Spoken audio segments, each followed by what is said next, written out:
I can't be the only one. Ever since I was a kid, I would run up the basement stairs because I was scared someone was gonna grab my leg. I would be in a full-on sprint, all while trying to hit the light switch on the way up. There was always this constant feeling that something lurked behind me as I was coming back upstairs. In my childhood home, the game room was in the basement. You know what kind of basement I'm talking about. TV down there, Xbox, board games, computer, pool table. Maybe it was me being a dumb kid, but I continued to do it for years. It became a habit for me. Go downstairs, hang out, play games, watch TV. The end of the night would come and my Olympic training would start. Turn the TV off, swipe for the lights, as I sprinted up the stairs and then shut the door. Obviously, nothing ever grabbed me. It was just that fear of what was lurking in the dark behind me that gave me goosebumps. I would love to tell you as I got older I stopped doing it, but I didn't. I was a chicken, and I'm not afraid to admit it. I slept with a nightlight until I was 13. I never left a closet door open when I went to sleep, and even as an adult, I always check the back seat of my car when I get in. My parents are retiring to Florida, and instead of selling the house right away, they decided to ask me if I had any interest in moving back in. The house is paid off, so I would just have to cover utilities. I got a pretty good job right out of college and can afford it, so I figured I would keep the memories alive and move in. The only downside to moving in is that I would be living alone. I did have family close by, which was a plus, but living by myself would be so strange. I lived with my parents until college, and during my college years, I always had a roommate whether I lived in a dorm or an off-campus apartment. The night before my parents were moving out, we had a little going-away party for them. A ton of food and lots of drinks were had. My older sister lived a few blocks away, so the entire family was there. It was a fun, yet emotional night. I know my parents weren't leaving forever, and I would still see them, but it still felt like a little piece of me was being taken on their retirement adventures.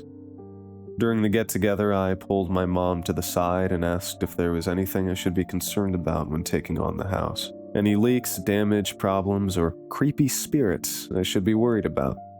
I may have presented that last part as a joke, but like I said, I was a chicken and was just slightly concerned about how I would handle living alone. My mom assured me that there were no problems with the house and that once I got used to normal house maintenance, it would be smooth sailing.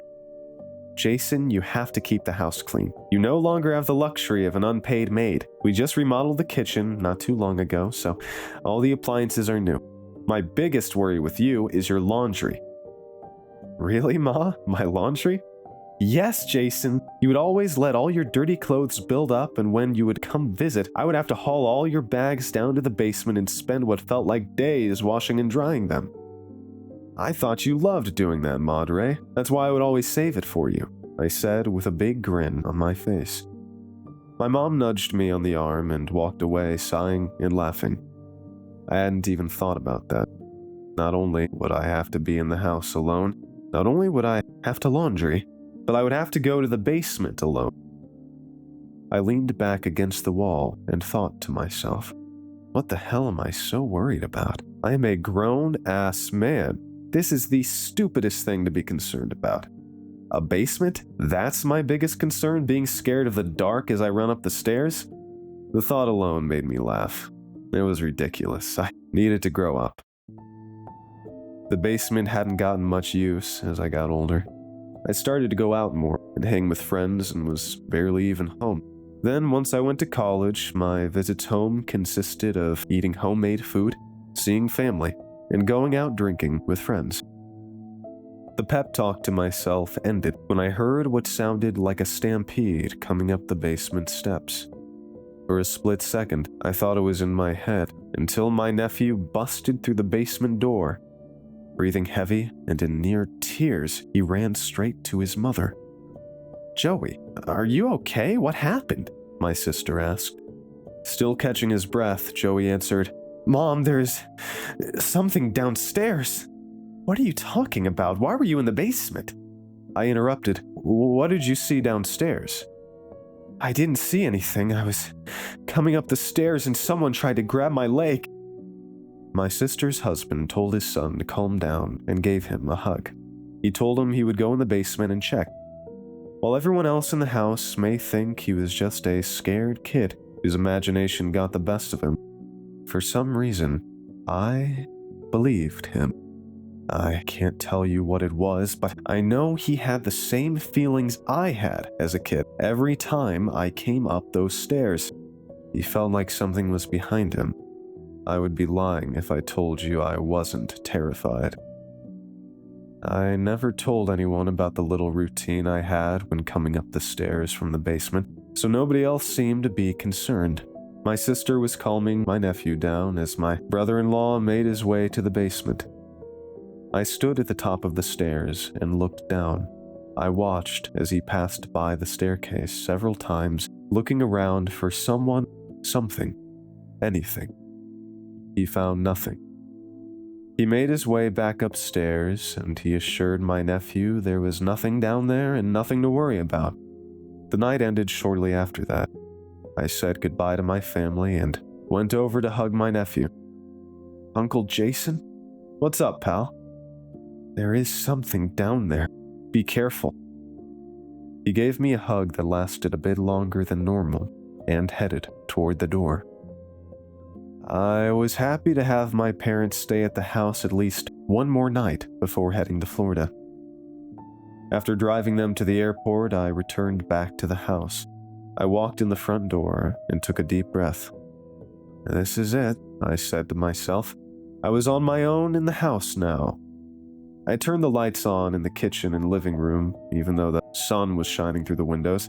It just gave me extra comfort knowing the lights were on. It was a safety blanket for me. I began to clean up from last night. Before I knew it, several hours had passed. I got a phone call from my sister. Jay, do you want to come over for dinner? Tonight? Sure, I don't have any plans. Sorry about Joey last night. He was still a little shaken up even when we got home. No need to apologize. I just feel bad he was so scared. He practically begged me to invite you over tonight, so I told him I would. I think he feels a little silly about what happened. Ah, I gotcha. No worries. 7 o'clock good? Yeah, sounds like a plan. See you then. I rang the doorbell, and almost instantly the door swung open. It was Joey. He ran onto the porch and hugged me. Uncle Jason, you're okay! Yeah, buddy, I'm okay. Are you? I said with a not-so-subtle fake laugh. My sister came to the door and grabbed my jacket. She hung it up and made her way towards the kitchen. Dinner will be ready in 5 minutes. Jack should be getting home from Jenny's soccer practice in a few. I took a seat at the dining room table and I could feel Joey staring at me. Why was he so concerned? It struck me as odd, but it scared me more than anything else. What the hell did he see in that basement? What did he feel? Jack went to check. No one was down there. In all the years I lived at the house, there were no problems. Even though I ran up those stairs almost every night, nothing ever happened. I chalked it up to me just being a scared kid. Uncle Jason, did you go to the basement last night when I left? No, I did not. After seeing you run up those stairs, I wasn't risking it. I smiled at him nervously. You know, I'm not scared of anything. I was just seeing what old games you had down there. I had the light on. While I was sitting looking at the shelves, someone turned out the lights. I don't think anyone was close to the basement, buddy. I heard someone breathing. What? Someone was breathing down there with me. That's when I ran to the stairs. I felt something touch my leg when I opened the door. My sister walked into the dining room with a big tray of pasta. Food's ready. Jack walked in with Jenny, and the kids went to go wash their hands. If no one could tell I was scared before, they could sure as shit see something was wrong now. my sister asked me what's wrong, and I told her I was just starving. I ate tons of food and tried to clear my mind of what Joey told me. I asked my sister if she had any wine. I purposely drank a bit too much, which caused my sister to tell me to just spend the night on the couch so I didn't drive home. I took her up on that offer and crashed on the couch. I didn't sleep much. It was Sunday now. I didn't want to be a burden to my sister and her family anymore, so I said goodbye and headed home. I had work tomorrow and had absolutely no clothes to wear. I had to do some laundry in that basement. I got home and gathered my clothes. I headed for the basement, making sure to hit every light switch on the way. I swung open the basement door and made sure to keep it open. I walked down the steps with my giant load of laundry and threw my clothes in the washing machine. I started it, and just as I went to turn around, I thought I heard a noise. Without hesitation, I headed for the stairs and sprinted up, skipping 4 steps with every lunge. I closed the basement door and realized that I left my phone on the table. That sound I heard was my phone vibrating. I gotta relax. When my clothes were finished washing, I put them in the dryer. When all was said and done with laundry, I brought it back upstairs without any incident. For the next few weeks, I kept my visits to the basement at a minimum. I always had an uneasy feeling whenever I was down there. I always kept the lights on and never closed the door. Even though nothing had happened, I certainly wasn't going to take any chances. It had only been a short while my parents were in Florida, but they wanted to come back for the weekend so they could see the family. I, of course, told my parents they could stay at the house. This was their house, after all. We decided it would be a fun idea to have game night at the house. Game nights always consisted of good food, lots of laughs, and always, I mean always, arguments. What can I say? We were a competitive family. I grabbed my parents from the airport in the morning, and by dinner time, the rest of the family was over.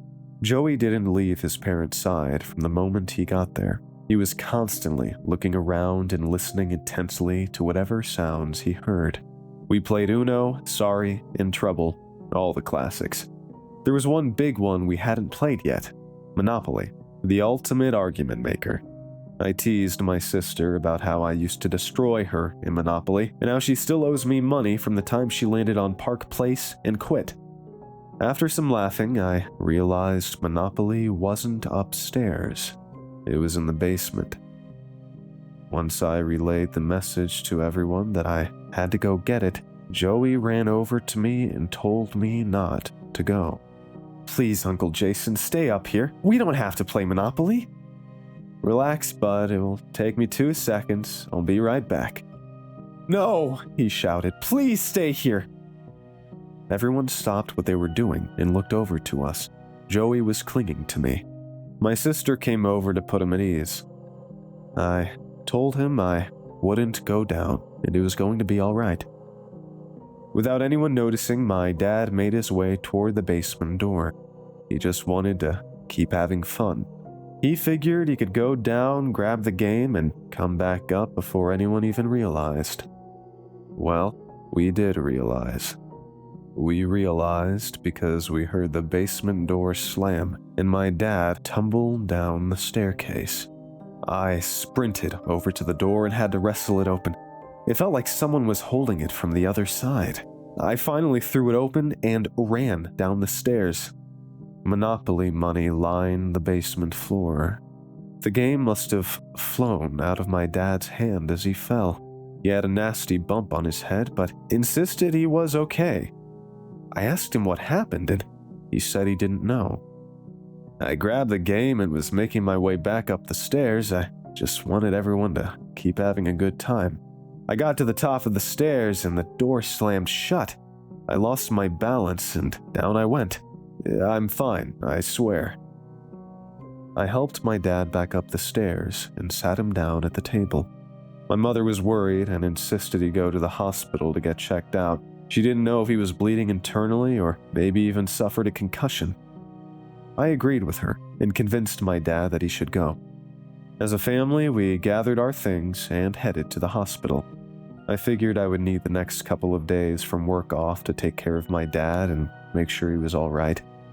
It wasn't until we got to the hospital that I realized I left my phone back at home. I told my mom and sister that I needed to go home and grab it. Joey overheard us and pleaded to go with me. I looked at my sister and she shrugged. "Please, Uncle Jason, I just want to make sure you are safe." When we walked in the door, something seemed off. I left the lights on when we left, but now they were off.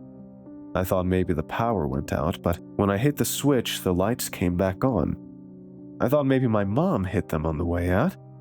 I went to grab my phone from the counter when I noticed the basement door. It was closed. I know it was open when I left because once we got my dad back upstairs and we all agreed to go to the hospital, we left soon after and no one went back towards the basement. Curiosity got the best of me. I opened the door. Just as quickly as I opened it, Joey pushed it shut. "Joey, why did you do that? I want to see something." "There's nothing to see. We got your phone. Can we please leave?" I looked at him for a brief moment and reached for the handle. I opened the door and saw the basement light was still on.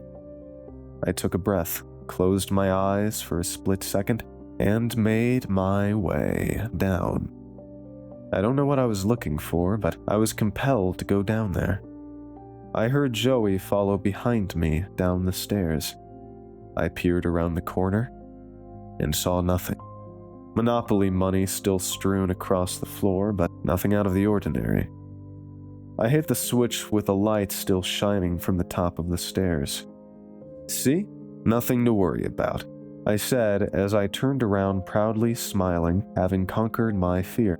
That's when I looked up and saw Joey standing by the door. He never came down. Whose foot? The door slammed shut and the lights went out. That's when I heard it. The breathing. I blindly ran up the stairs, hand stretched out in front of me, reaching for that door handle. I grabbed it and pushed, but couldn't get through. "Joey, let me out! Open the door! Open the fucking door!" I heard footsteps sprint up the stairs, and I felt someone wrap their hands around my leg. The door flew open, and I slammed it behind me. I heard clawing at the base of the door and leaned with all of my weight against it. I looked over to my right and saw Joey cowering in the corner with tears pouring down. "Joey, were you holding the door?" Through his screaming cries, he said, "No, I told you something was down there." I grabbed Joey and we ran out of the house. When we got back to the hospital, I brought Joey to my sister and immediately called the police. They came by to investigate the empty house and found nothing in the basement. It wasn't until they came back up the stairs that they saw the claw marks on the door. Whoever, whatever, was down there can stay. I'm not. That was my last night in that house. I don't think I'll ever go back.